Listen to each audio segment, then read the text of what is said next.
दा गतिके बेखायनो इसेबां गोरलै बाथ्रा नङा बे गासिबो जिनिसखौ दिनै नायजोबगोन दा बेखायनो नों साननो हागौ आं आंनि जायगानि थाखाय बिराद बेस्ट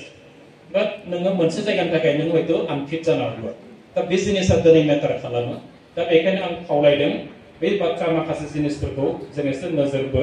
जोंनि फरायसाफ्रा दा बेखायनो नोंथांमोनखौ आं गुरैयै खावलायदों जि कर्सआवनो फराया मानो एसे गोसो होनानै फराय आरो बिमा बिफाखौ बारा ट्राबल होनांगौनि खोथा गैया जेसे खम हायो बिमा बिफाखौ एसे खम खस्थ' होनानै जोंनि गथ'फ्रा जुदि मोजां रिजाल्ट खालामनानै गावखौ जुदि दानो हायोबा जोंहा बेयावनो लाब दं आदारवाइज जोङो बारा गोजौ थाखोसिम थांनो हानाय नङा आं बेखिनि बाथ्राखौल' बुंबाय আমাৰ অঞ্চলত জাষ্ট মই তিনিটামান কথা ক'ব বিচাৰিছোঁ ৰিগাৰ্ডিং এডুকেশ্যন চিষ্টেম তো প্ৰথম কথাটো হ'ল আমাৰ ইয়াত কি আমি ফিল কৰি আছোঁ এতিয়া ফাৰ্ষ্ট কথাটো হ'ল আমাৰ ষ্টুডেণ্ট বিলাকৰ লেক অফ এম্বিশ্যন আমাৰ কোনো এম নাথাকে এতিয়া হয়তো কোনোবাই মেট্ৰিক পাছ কৰিলে কোনোবাই হায়াৰ ছেকেণ্ডেৰী পঢ়ি আছে তাই নাজানে বা সি নাজানে যে মই কি কৰিম কি হ'ম এদিন সেইটো সমস্যা এটা আছে গতিকে সেই এম্বিশ্যন বিলাক আমাৰ ছাত্ৰ ছাত্ৰীবিলাকে ঠিক কৰি ল'ব লাগে আমাৰ ছাৰে নিশ্চয় দীঘলকৈ ক'ব 2 নম্বৰ কথা আমাৰ আছে কি লেক অফ গাইডেন্সটো বহুত কম আমাৰ পিতৃ মাতৃসকলে নিজে নিৰক্ষৰ মানে তেখেত মানে লিখা পঢ়া নাজানে কোনো আক্ষৰিক জ্ঞান নাই আৰু নিজৰ ল'ৰা ছোৱালীক তাৰ কাৰণে যি ধৰণে তেখেতসকলক যত্ন ল'ব লাগে যি ধৰণে মাৰ্গদৰ্শনটো দিব লাগে গাইড দিব লাগে আমি দিব নোৱাৰো তাৰ কাৰণে আমাৰ সমাজৰ এটা ডাঙৰ এটা সমস্যা আমি তেখেতসকলক যি ধৰণে গাইড দিব লাগে সেইটো দিব পৰা নাই 2 নম্বৰ সমস্যা 3 নম্বৰ সমস্যা লেক অফ কনফিডেন্স আমাৰ আত্মবিশ্বাসৰ হেতু অভাৱটো আছে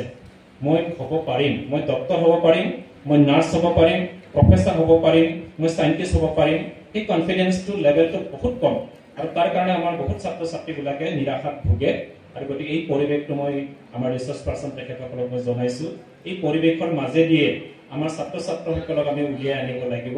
গতিকে আমি যি অৱস্থাত এতিয়া আছো গতিকে সেই অৱস্থাৰ পৰাই যদি আমি বছৰেকত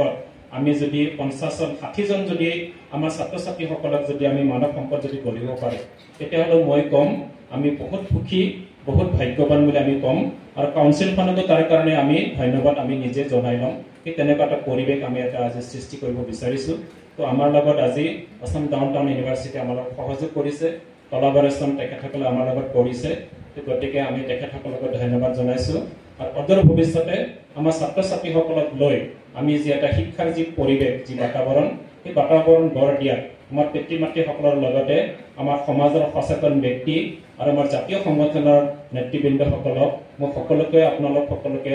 মানে একেলগে কাম কৰাৰ কাৰণে যি এটা আমি পদক্ষেপ এই পদক্ষেপটো আমি ল'ব লাগিব আৰু তেনেকুৱা এটা পৰিৱেশটো আমি যেতিয়া দিব পাৰিম তেতিয়াহ'লে আমাৰ মাজৰ পৰা আমি ভাল ভাল মানৱ সম্পদটো আমি গঢ় দি যাব পাৰিম ইমানখিনি কথাই ক'লো আমাৰ আগলৈ অনুষ্ঠান আছে নমনা বইব বুজিনানি লা আৰু নুবুজিলে সুধিলেই হ'ল মানে তোমালোকে সুধিব পাৰিবা ইংলিছত সুধিব পাৰিবা অসমীয়াত সুধিব পাৰিবা বড়োত সুধিব পাৰিবা ইট ডাজন্ট মেটাৰ কিন্তু সুধিব লাগিব আৰু সুধিলেহে তেখেতসকলে এনসাৰটো দি ভাল পাব আৰু তুমি কি হ'ব বিচাৰিছা ডাইৰেক্টলি সেইটো সুধিলে তেখেতে এনসাৰবিলাক পাব গতিকে ইমানখিনি কথাই ক'লো তো সদৌ শেষত মৰমৰ ছাত্ৰ ছাত্ৰীসকল আৰু গাৰ্জেনসকলে আহি আমাৰ লগত যি সহযোগ কৰিলে আৰু আজিৰ এই যি আমাৰ কাৰ্যসূচী সাফল্যমণ্ডিত কৰাত যি ধৰণে আপোনালোকে আমাক সহায় কৰিলে তাৰ কাৰণে মই কাউন্সিলৰ তৰফৰ পৰা ধন্যবাদ জনাই মোৰ যি বক্তব্য ইয়াতে সামৰণি মাৰিলোঁ ধন্যবাদ।